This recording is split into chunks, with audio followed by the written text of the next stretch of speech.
On a envie de connaître les gens qui habitent à côté de chez vous et qui comptent. Très bonne initiative. On a hâte de découvrir ça, Sacha. Hein. Absolument. Bon. Yann, alors c'est ta première. Ouais. Et ça, je sais que tu l'attendais avec impatience. Ouais. Qu'est-ce que je dois faire pour devenir un vrai Toulousain ? Qu'est-ce que tu dois faire pour devenir un vrai Toulousain ? Manger de la saucisse. Manger de la saucisse, bon, du cassoulet, et un peu de violette aussi, du coup. Pour devenir un vrai Toulousain, il va falloir apprendre les expressions du coin. Si tu veux te fondre dans la foule, il y en a quelques-unes quand même. Ouais, Je les ai découvertes à Toulouse, hein, et je ne suis pas né à Toulouse, j'y vis et j'adore cette ville aujourd'hui. Ouais. Mais il a fallu que je me fasse au vocabulaire. Bon, c'est ça. Alors, même exercice, tu as 1 minute pour nous parler en quelque sorte de ton casting. Attention, 3, 2, 1, c'est parti. Et bien aujourd'hui, je vais vous parler de rénovation, parce que pour accéder à la propriété, la rénovation, c'est pour des petits budgets ou des budgets plus réduits, souvent un bon plan. Et à Toulouse, il y en a encore des bons plans. Ah, voilà. Et on a aujourd'hui, je vais vous parler d'une maison qui est dans l'hypercentre de Toulouse, entre le canal du Midi et le canal du Brienne, près des ponts jumeaux, qui sont 3 d'ailleurs. Ah, oui. C'est une maison d'un illustre Toulousain qui était Raymond Borde, qui était le fondateur de la Cinémathèque de Toulouse, chevalier de la Légion d'honneur, artiste, etc. Et cette maison, aujourd'hui, elle permet d'accéder à la propriété pour un prix d'environ 3 500 € le mètre carré. C'est comme ça qu'on l'a estimé. Et on a fait estimer les travaux aussi. Ah voilà, alors ça c'est intéressant. Un expert en travaux, en rénovation, Jérémy, qui nous a estimé à peu près à 800 € le mètre carré sur cette maison, parce qu'il y a déjà pas mal de choses qui sont faites, et qui permettrait du coup d'accéder à la propriété avec un budget moins conséquent qu'une maison terminée sur ce secteur où les... Mais surtout à son goût. Surtout à son goût. Et surtout à son goût. Bah oui, c'est ça. Dans un cadre superbe, on est au bord du canal du Midi, au bord du canal de Brienne. Top, terminé. Bravo, il était quasiment bon, hein. Il avait encore envie de dire des trucs. Hein. Ouais, mais ce que j'ai envie à dire. revenir, moi je voulais charger d'histoire.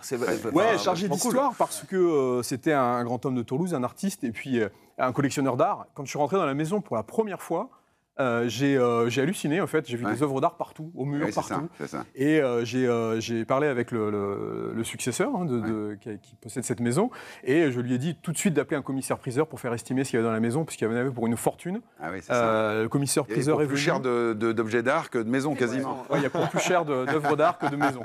Les œuvres d'art sont parties au coffre-fort et ont fait l'objet d'une vente aux enchères. La collection Colette et Raymond Borde. Il y en a pour effectivement très cher. Un petit billet. Ah, ouais.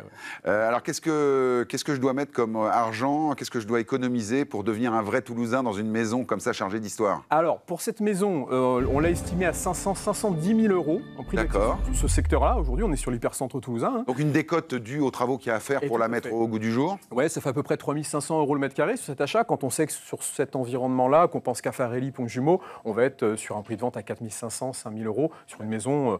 fini, habitable. Ça, c'est intéressant dans l'émission des estimations de voir que les biens où il y a des travaux estimés expertisés, hein, tu les as fait expertiser, le prix au mètre carré, en quelque sorte, peut être diminué du montant des travaux. Ouais, voire un peu plus même. Un peu plus. Ça te donne vraiment une opportunité d'accéder à un beau bien. Si on fait les travaux soi-même, on peut même réduire encore ce budget de rénovation.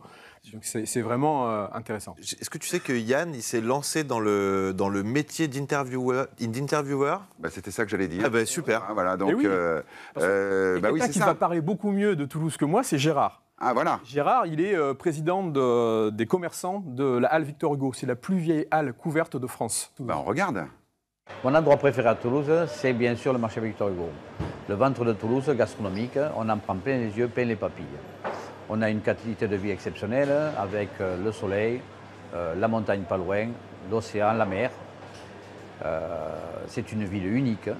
C'est avec la briquette rouge, d'ailleurs on l'appelle la ville rose. Et on a le TFC et le stade toulousain. Et je vais vous donner une petite expression de Toulouse. Du bout du... Et pour vraiment me l'accentuer, c'est bout du con. Bout du con. Bout du con, ça tu l'as à toutes les sauces à Toulouse. Ah ouais, bout du con. Et ça veut dire étonné, quoi? tu dis bout du con. T'es pas content, tu dis bout du con. Bon, tu sais le dire, Marie? Bout du con. Et toi, Scott? Bout du con. Bon, ah oui, non, là c'est moi. Ça manque, ça chante pas assez. Hein. Faut que ça chante plus. Hein. On est sur le Savoyard, là on sent là. Là on est sur bon, voilà, très bien. Bon, vous avez géré tout de suite, vous le savez, on met à l'épreuve vos talents d'expert. C'est